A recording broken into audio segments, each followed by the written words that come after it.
Hey, what's up, guys? Just checking in with you guys. And I was on the internet last night reading a couple of things, and of course, by this time they've already had the Justice for Keneeka Day in Chicago out at Rosemont protest, and we remember baby girl. We're not gonna forget her. And shouts out to all the people who made it there, and all the people who protested for her, and all the people who haven't forgotten over the last 9 months or so what happened to her, and all the people that are still looking into it and still trying to get justice for her, Keneeka. I was also reading, and I just found out that Zack from Zack TV was gunned down. And that made me think, wow, that's, I'm not saying that it has anything to do with the death of Keneeka or, anybody getting revenge, but I had made a comment a couple of months ago, I guess, that, we really need to be careful how we point our fingers at people and say, so-and-so was definitely at the hotel, he's involved, he lied about this, he lied about that, she lied about this, she's dirty, she's a snitch, she's this, that, and the third. Because, not all of us can watch a video and then go back to work, or, go back to taking care of our kids or doing whatever we do with our families, leading a normal life. And also seek justice for Keneeka in a civil manner. Some people take our videos, if we point the finger at the wrong person and they're convinced with, the little bit of knowledge that we have about the case, a little bit of factual knowledge that we might have about the case. Some people see that stuff and they take it to heart. So when you call Irene names and you make videos about Monifa being a backstabber and how Shemaya is sneaky and how Bree is this and that, those things can have consequences, you know what I mean? And I had, told people, I once made a video, I was 100% sure that I had captured somebody in the act of doing something illegal that was pertaining to the case. And then I saw another video, and that information that I put out was 1,000% wrong. And I had to step back and I started thinking about how I may have affected that young man's life by putting that information out about him. So I left the video up, but I changed the information, letting people know that this man was not involved. He was exonerated from any wrongdoing connected with that. He was just at the party, and I left that video up to combat anybody who might still be stumbling across old footage that said he was involved. So, I apologize to him. I apologize for jumping the gun and being too hasty to find out, what's going on. And, what I'm basically saying is we have to be careful. You know what I mean? Like, I don't know if, what happened to Zack was related, but I do know that, it just doesn't sit right with me that, the guy who did the video with Irene and, said he had more videos and stuff like that he was going to put out at a later date, all of a sudden this guy's gunned down. And they said Zack wasn't somebody who had a lot of beefs on the street. He was just somebody who helped a lot of people try to get to the next level as far as promoting their career with, rap music or whatever the case may be. He gave them a platform. And I had sent like a little tweet to Zack a couple of times asking him, release the tape, Zack, release the tapes. And he would always respond, he never really said anything. He just like laugh and be like, you right, or whatever. But, we wanted those tapes, and it's a shame now that he never put those tapes out if he had them, because now it's too late. But Zack is just one person. And a couple of weeks ago, there was a girl, a young lady. I always say girl, but I don't mean no disrespect. There was a young lady that was somehow connected to Keneeka. One of her friends, she was gunned down. Y'all remember that? And I told y'all at that time that, maybe it's related, maybe it's not. And then you got J Money, Keneeka's uncle. He was gunned down. And, maybe it was related, maybe it wasn't. Chicago is a rough place. A lot of things happen there. But it's just coincidental, at this point. Nobody knows who did any of those murders from what I know. And, we've been saying from day one, Keneeka herself witnessed the shooting. So, that being said, it's just, not the type of thing that maybe some of us should be sticking our nose in their business. Of course we want the killings to stop. But if, people don't have the ability to just work things out in a civil manner, and, they just want to roll up and blast people and just kill them, it's pointless. What can we really do? So I'm not going to take up a lot of time with you guys, but I just wanted to put that out there that, we have to be careful about things we say, the things we implement people in. I feel, some kind of way now that, at the end of the day, I'm much older than Monifa, if she's 19 or 20 or whatever she is. I'm older than Irene and older than Bree and older than Shemaya.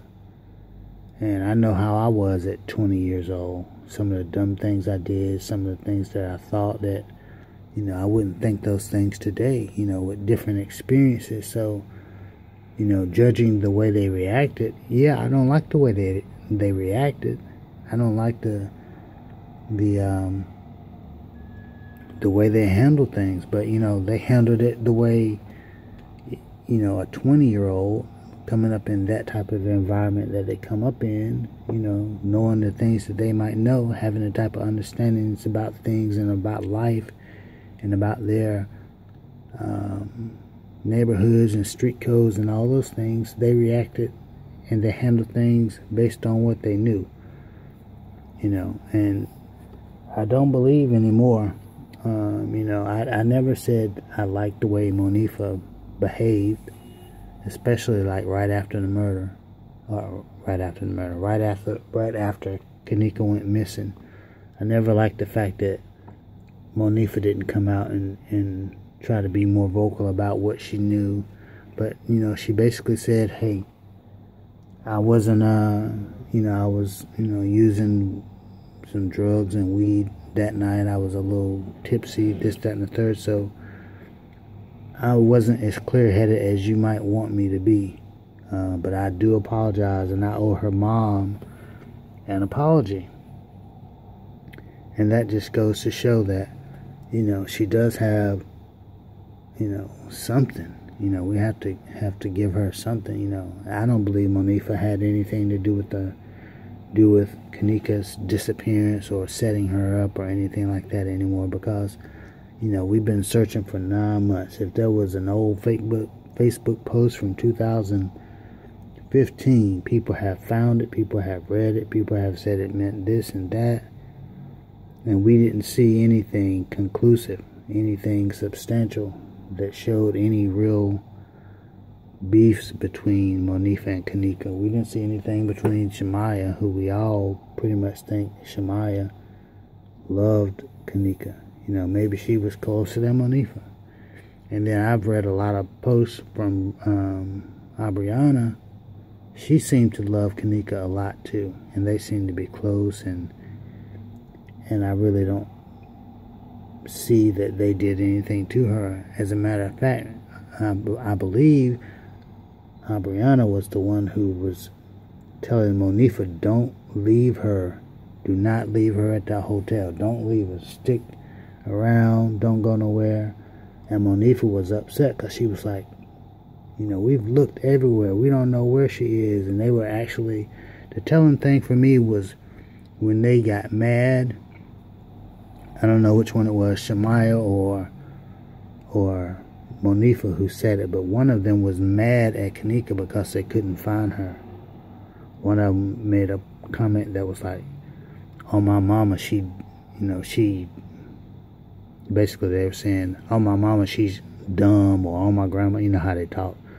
Oh, my grandma, she dumb as, whatever, for leaving or, getting lost and we can't find her. They were upset, and that kind of let me know that, hey, they might have really searched for her. We saw them searching. We can say little things like, oh, she don't want to be on camera because she looks suspicious here, she looks suspicious there.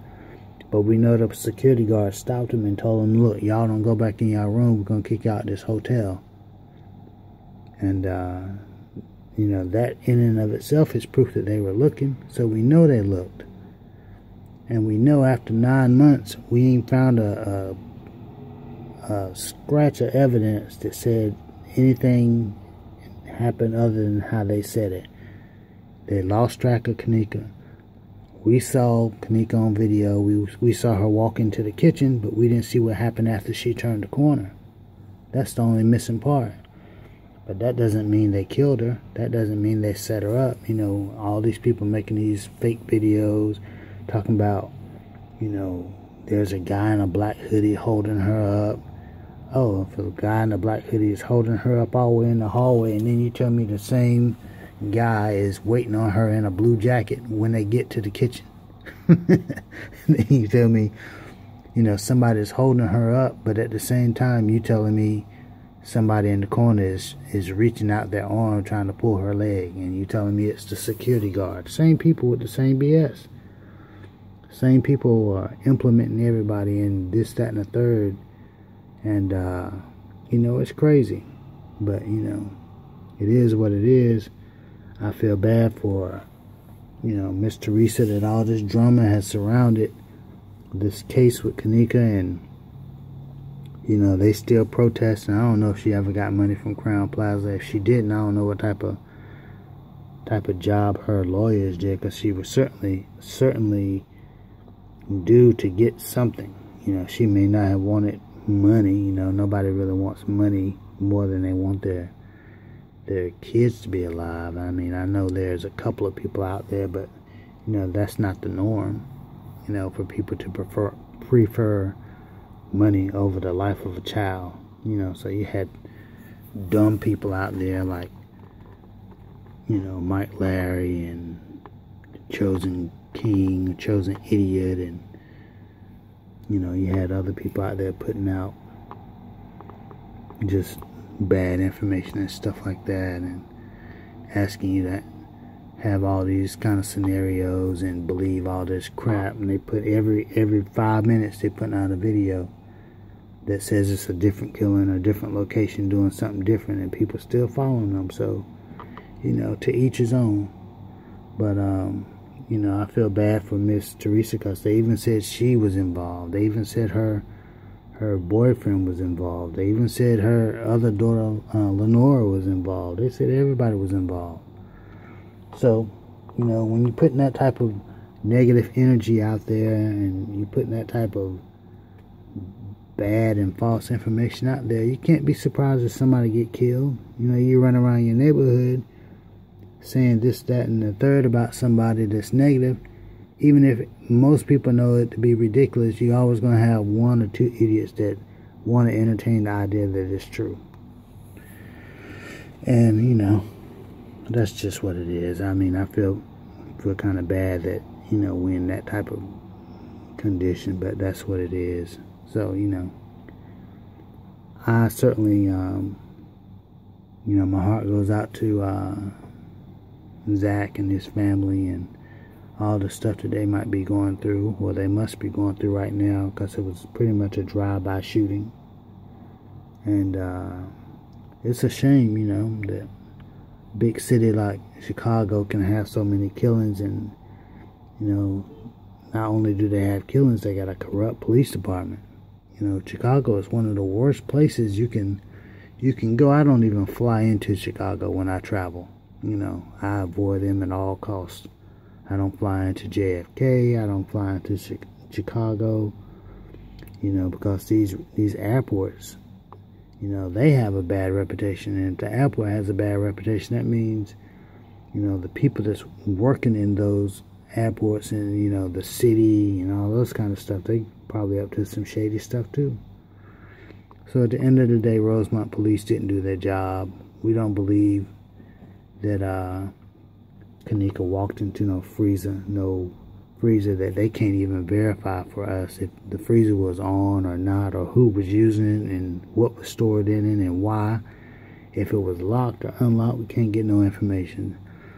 And like I said last night, one of the very, very first lies we heard was that Andrew Holmes saw Keneeka walk into the freezer with his own 2 eyes. And, you know, I really don't understand why, number one, he would feel the need to lie about something like that. I mean, if you didn't see it, you didn't see it. But evidently he was lying on behalf of Crown Plaza, lying on behalf of the city. Miss Teresa said he called and represented himself as a member of a special task force from the police. And they didn't correct him. When he made that comment that he saw Keneeka walk into that freezer, they knew that that was not true, and they didn't correct him. So that leads me to believe that they didn't mind that false narrative being out there. They didn't come back and say, you know, he misspoke. He made an accident, and he should have said A, B, C, and D. They just left it at that. It wasn't until later until we found out that it was a lie. And even the lawyers were saying, hey, if you saw that, where's the tape? We want to see it. When we started demanding the tape, then all of a sudden it was a mistake and this, you know, this thing and that thing. But, you know, you just got to be careful with the way these devils speak, you know. But I say, if we're going to look at anything, you should be looking at the Crown Plaza Hotel. Just like those kids told you. We was up there having a good time. You know, Keneeka had family there. Her friends were there. You know, we didn't mean her no harm. She was doing just fine the whole night, despite all those people saying, oh, there's a girl sitting on her, and they changed her clothes, and you can hear a girl ask for a bra and all that kind of foolishness. Yeah, probably somebody did slip her a drink, though. I think I saw that on video, but I can't prove it. So, you know, I don't want to, you know, make a video talking about not saying things about people, and then, you know, I come right back behind that and say, well, you know, that one girl, she is kind of guilty. You know, I can believe what I want to believe. I can't prove nothing.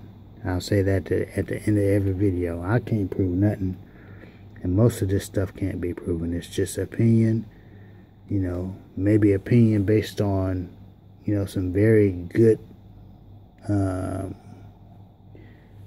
tips, I guess you could say, some very good logical thinking. But as far as courtroom type stuff, we don't have no proof. We don't have proof yet. But if anything did happen, believe me, the proof will start coming out. And it may not come out the way you want or as quick as you want, but what's done in the dark will come to the light. And I would suggest, you know, if you get a chance, I've been watching this series, How to Get Away with Murder. And I think if you watch it, it's on Netflix. If you watch it, you'll see some very interesting things that match up pretty close with the Keneeka Jenkins case. And, I mean, it's not like, you know, somebody died in a freezer or nothing like that. It's just that the way the people covered up the murder, the things that they did, how they tried to make everything seem like it was normal. You'll see a lot of those things reflective in the show. So I would say if you get a couple of minutes, you know, turn on Netflix and watch that. It's very good, except for they have a little bit too much raunchy sex in there, especially, you know, all of it's raunchy, to be honest with you, but raunchy and unnecessary. But, you know, at the same time, you know, they have a lot of homosexual sex in there. And I was like, oh, God, here they go pushing that agenda. And I'm not going to be like, you know, people have a right to do what they want to do. People do whatever they want to do, but I just, in my personal opinion, that's raunchy. That's we'll just leave it at that. But like I said, I'm not gonna take up too much of your time. I appreciate everything.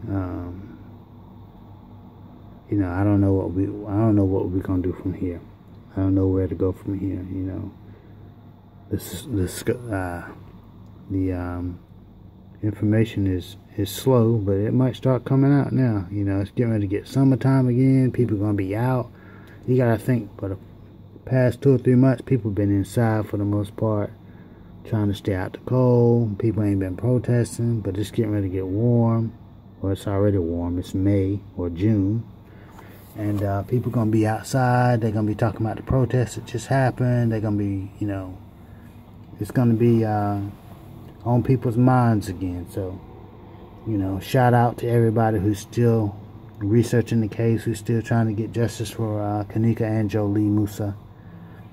And, it's not like we can't solve this case. But we also, in the same breath, we have to say,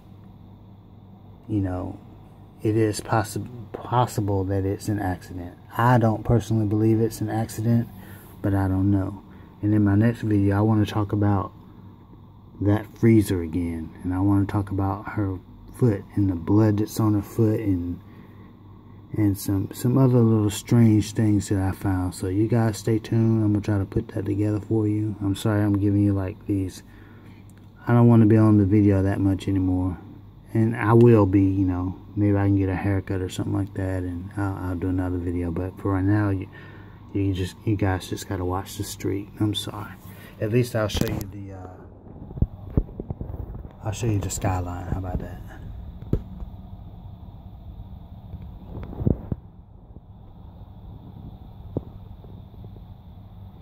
I'm going to Legoland today. That's out in Dubai. So I'm going to go to Legoland, take my little boy out there. Hope he ain't in the room listening. But we're going to go to Legoland today, and I'll make some video. Maybe throw that up for you guys to check it out. That's my time, guys. You guys take it easy, take it light, be safe out there. If you care to do so, hit like and subscribe so other people can see the content. Maybe the channel can grow. And it'd be good for you guys to do that now, because it seems like a lot of people forget. Get in the comment section and just let me know what you guys think. I enjoy your time. Enjoy the time we spend together, and I'll see you guys in the next video. Thanks. Bye-bye.